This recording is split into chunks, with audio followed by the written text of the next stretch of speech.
आज का ये वीडियो बीए फाइनल लोक प्रशासन के पूर्व प्रश्न पत्र जो कि चौधरी चरण सिंह विश्वविद्यालय में 2021 में पूछा गया था उसके पार्ट 2 पर आधारित है, जिसमें 51 से लेकर हम 100 तक प्रश्नों को हल करेंगे। इससे पहले वीडियो जिसमें हमने 1 से लेकर 50 तक प्रश्नों को हल किया था, वो यदि आपने ना देखा हो तो आपको डिस्क्रिप्शन बॉक्स में उसका लिंक मिलेगा। पहले आप उस वीडियो का अध्ययन करें और उसके बाद आपको 51 से लेकर 100 तक के प्रश्नों का अध्ययन इस वीडियो में करने को मिलेगा। मैं डॉक्टर मोहित मलिक आप लोगों का हार्दिक स्वागत करता हूं पॉलिटिकल साइंस के यूट्यूब चैनल पॉलिटिकल पार्लियामेंट में। तो सबसे पहले हम देखते हैं प्रश्न संख्या 51। इंग्लैंड में प्रत्येक विभाग में नीति सलाहकार के पद का सृजन संबंधी सुझाव किसने दिया था?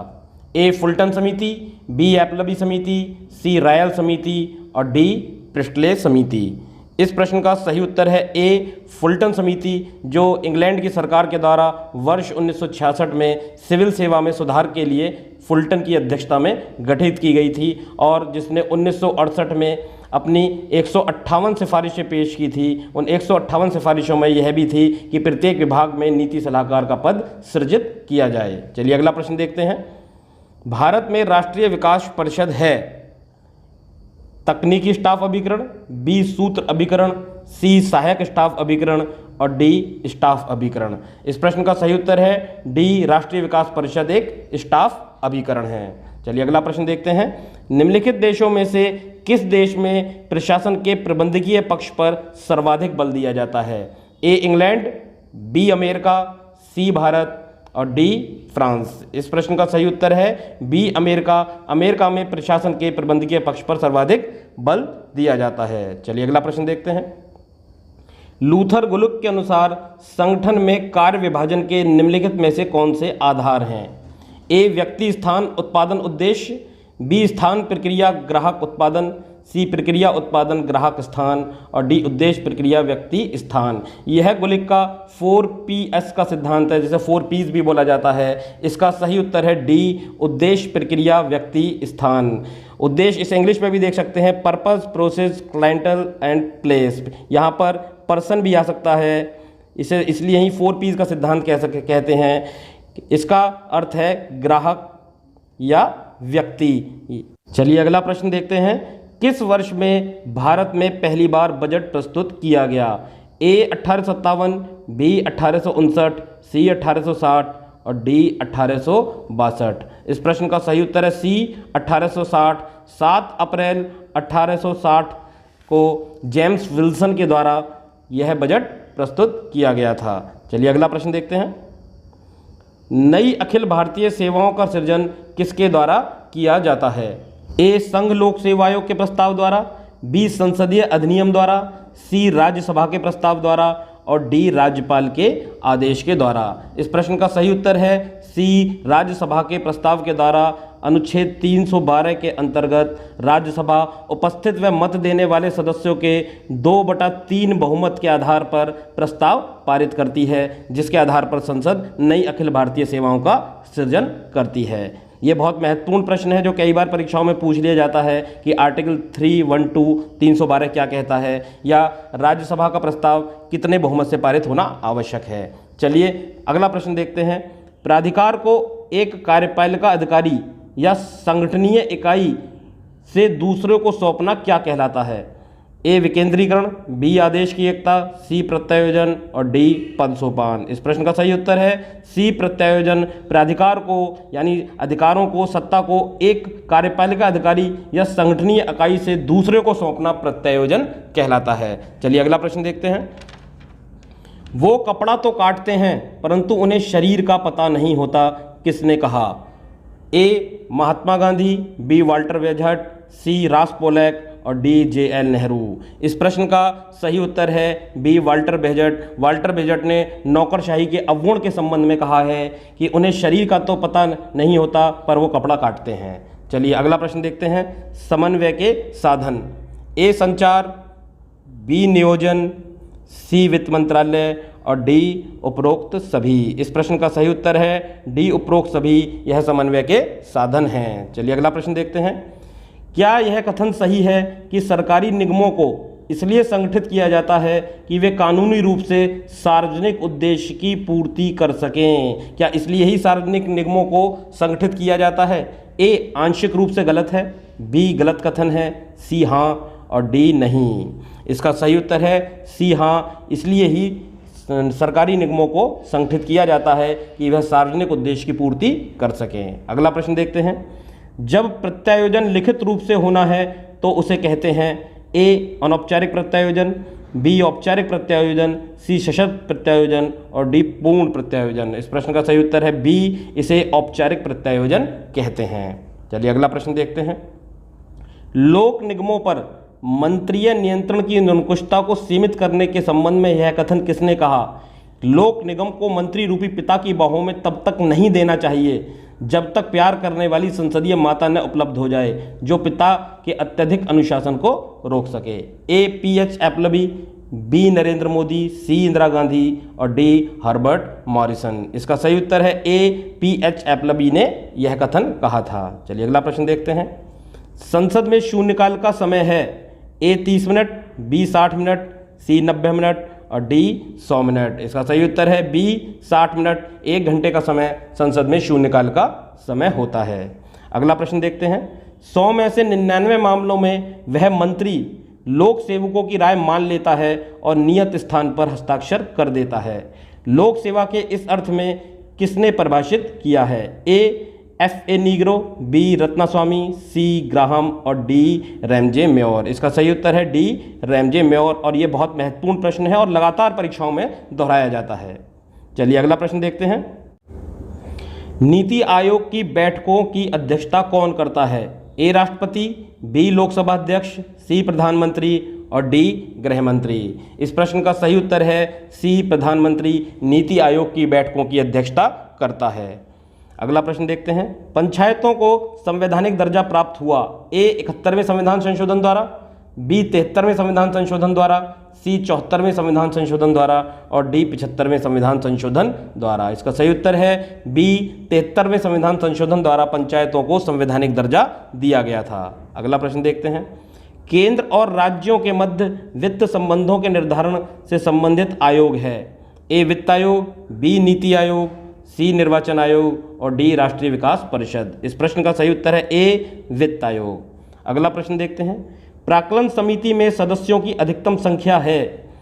ए 20, बी 25, सी 30 और डी 35। इस प्रश्न का सही उत्तर है सी 30। प्राक्कलन समिति एक लोकसभा की निम्न सदन की समिति होती है जिसमें लोकसभा से 30 सदस्य लिए जाते हैं। चलिए अगला प्रश्न देखते हैं। नागरिकों का प्रशासन पर नियंत्रण रखने का सबसे प्रभावशाली साधन है? ए राजनीतिक दल, बी दबाव समूह, सी जनसभाएं और डी चुनाव। इस प्रश्न का सही उत्तर है बी दबाव समूह, जो कि किसानों से लेकर छात्रों से, व्यापारियों से संबंधित होते हैं और अलग अलग वर्ग के अलग अलग दबाव समूह होते हैं और यह प्रशासन पर नियंत्रण रखने का एक प्रभावशाली साधन होते हैं। अगला प्रश्न देखते हैं। लोक प्रशासन के जनक हैं? ए जे.एल. नेहरू, बी वुडरो विल्सन, सी हर्बर्ट साइमन और डी डिमॉक। इस प्रश्न का सही उत्तर है बी वुडरो विल्सन। चलिए अगला प्रश्न देखते हैं।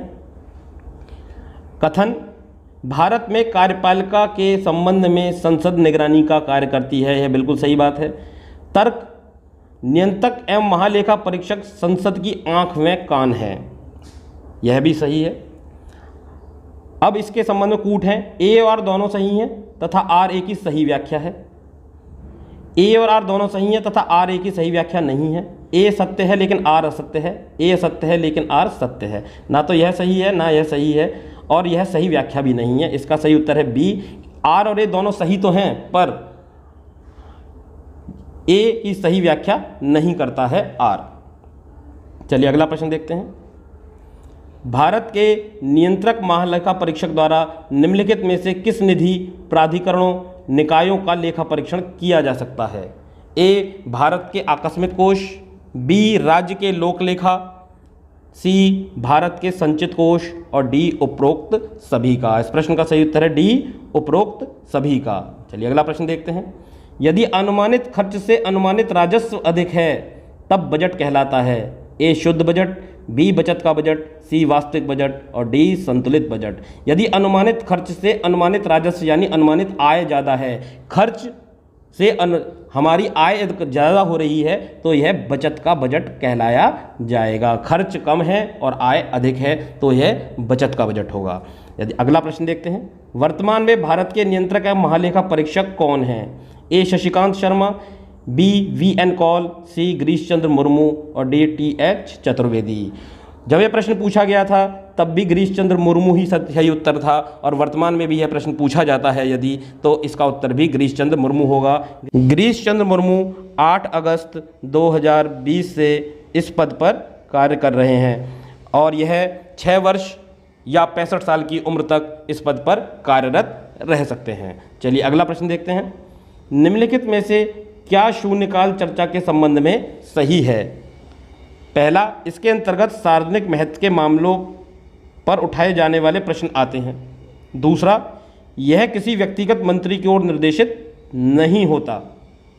कूट चुनने हैं, ए केवल प्रथम, बी द्वितीय, सी प्रथम और द्वितीय दोनों और डी प्रथम और द्वितीय में से कोई भी नहीं। इस प्रश्न का सही उत्तर है केवल प्रथम। प्रथम कथन ही सही है कि इसके अंतर्गत सार्वजनिक महत्व के मामले उठाए जाने वाले प्रश्न आते हैं, लेकिन दूसरा प्रश्न सही नहीं है क्योंकि इसमें व्यक्तिगत मंत्री की ओर निर्देशित भी किया जाता है। प्रश्न व्यक्तिगत मंत्री की ओर निर्देशित करते हुए ही पूछे जाते हैं, इसलिए प्रश्न इसका उत्तर ए सही होगा। चलिए अगला प्रश्न देखते हैं, नीति का पूर्ण रूप क्या है? अंग्रेजी में देख सकते हैं, what is the full form of नीति। यह नीति आयोग से संबंधित है, जिसका अगर हम ए देखें तो पारदर्शी भारत के लिए राष्ट्रीय संस्थान, बी बदलते भारत का राष्ट्रीय संस्थान, सी बदलते भारत के लिए राष्ट्रीय संस्थान और डी तकनीकी सूचना के लिए राष्ट्रीय संस्थान। इस प्रश्न का सही उत्तर है सी बदलते भारत के लिए राष्ट्रीय संस्थान, national institute for transforming India इस प्रश्न का सही उत्तर है और ये बहुत महत्वपूर्ण प्रश्न है और लगातार दोहराया जाने वाला प्रश्न है। अगला प्रश्न देखते हैं, निम्नलिखित में से किस समिति का सभापति प्राय विरोधी दल का होता है? ए लोक लेखा समिति, बी लोक उपक्रम समिति, सी अनुमान समिति और डी आश्वासन समिति। इस प्रश्न का सही उत्तर है ए लोक लेखा समिति, जो 15 लोकसभा के सदस्य और 7 राज्यसभा के सदस्यों से मिलकर बनती है, जिसमें कुल 22 सदस्य होते हैं और यह लोक लेखा समिति का प्राय विरोधी दल का नेता ही इसका सभापति होता है। यह समिति 1919 के अधिनियम द्वारा वर्ष 1921 में गठित की गई थी। ये याद रखने वाली बात है, वह अधिनियम 1919 का था और यह वर्ष 1921 में गठित की गई थी। इस 1919 के अधिनियम को मॉन्टफोर्ट सुधार या मॉन्टेग्यू चेम्सफोर्ड सुधार के नाम से भी जाना जाता है। इसलिए यदि यह प्रश्न आए कि लोक लेखा समिति किस अधिनियम के द्वारा अस्तित्व में आई, तो वहाँ पर आपके सामने 1919 का अधिनियम भी लिखा हो सकता है या वह ना लिखा हो तो मॉन्टफोर्ट सुधार या मॉन्टेग्यू चेम्सफोर्ड सुधार भी लिखा हो सकता है। इसलिए प्रश्न का उत्तर यह सही होगा, या तो 1919 का अधिनियम या मॉन्टफोर्ट सुधार या मॉन्टेग्यू चेम्सफोर्ड सुधार, और यह गठित की गई 1921 में। वह अधिनियम था भारत शासन अधिनियम 1919। चलिए अगला प्रश्न देखते हैं, हेनरी फ्योल ने संगठन के कुल कितने सिद्धांत बतलाए हैं?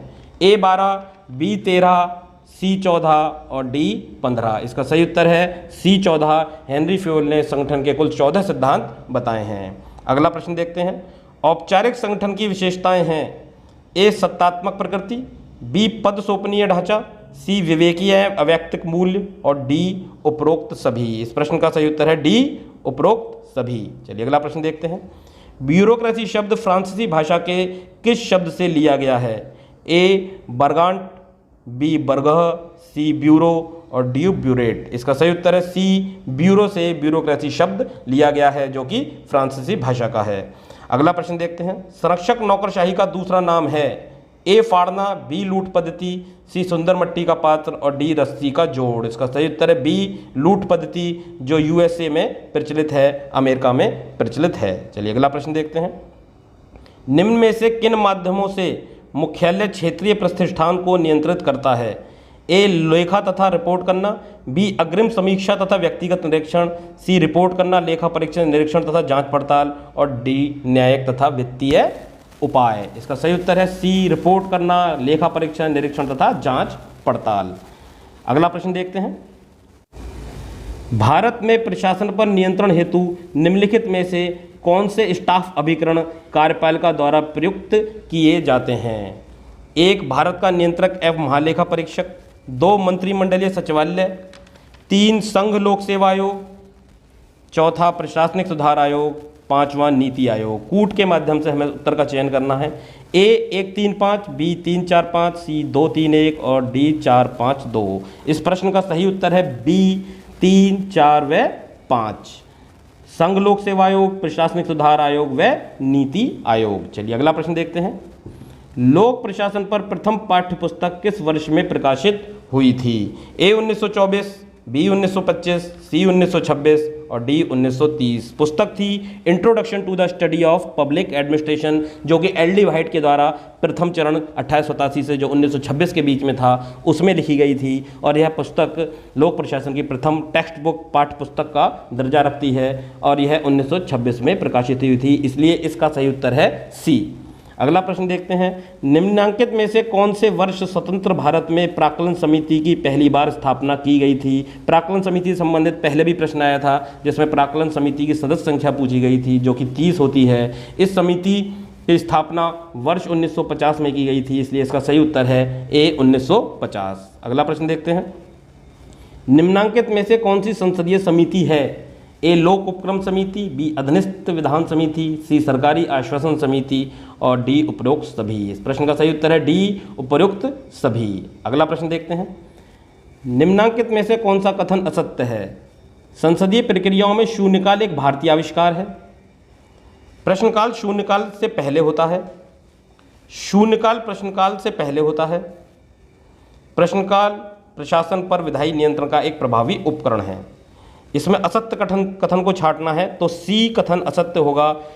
शून्यकाल प्रश्नकाल से पहले होता है, यह बात सही नहीं है। पहले प्रश्नकाल होता है फिर शून्यकाल होता है। चलिए अगला प्रश्न देखते हैं।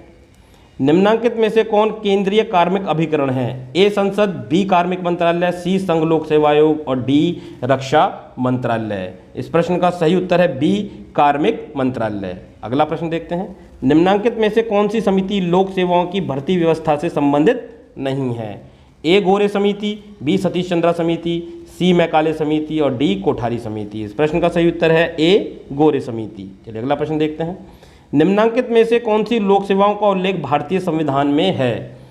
1 भारतीय विदेश सेवा, 2 भारतीय पुलिस सेवा, 3 भारतीय प्रशासनिक सेवा और 4 भारतीय वन सेवा। इस प्रश्न का सही उत्तर है D 3 2 4, भारतीय पुलिस सेवा, भारतीय प्रशासनिक सेवा और भारतीय वन सेवा। चलिए अगला प्रश्न देखते हैं।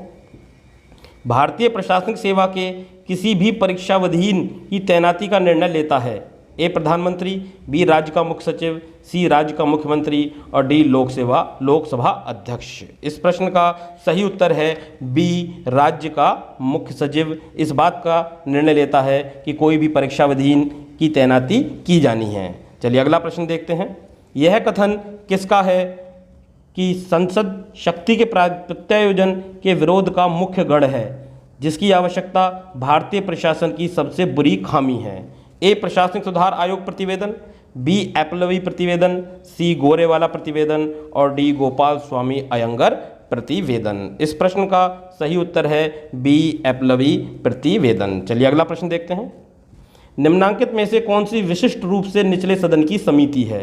A लोक उपक्रम समिति, B आश्वासन समिति, C प्रत्यायोजन विधान समिति और D प्राक्कलन समिति। इस प्रश्न का सही उत्तर है D प्राक्कलन समिति। इसमें निचला सदन यानी लोकसभा के 30 सदस्य होते हैं। ये प्राक्कलन समिति से संबंधित तीसरा प्रश्न है जो बहुत इंपॉर्टेंट प्रश्नों की श्रेणी में आती है, इसलिए इसकी तैयारी आप जरूर करके जाइएगा।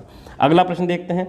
निम्नलिखित में से कौन सा कथन मंत्रिमंडल की भूमिका के विषय में सही नहीं है?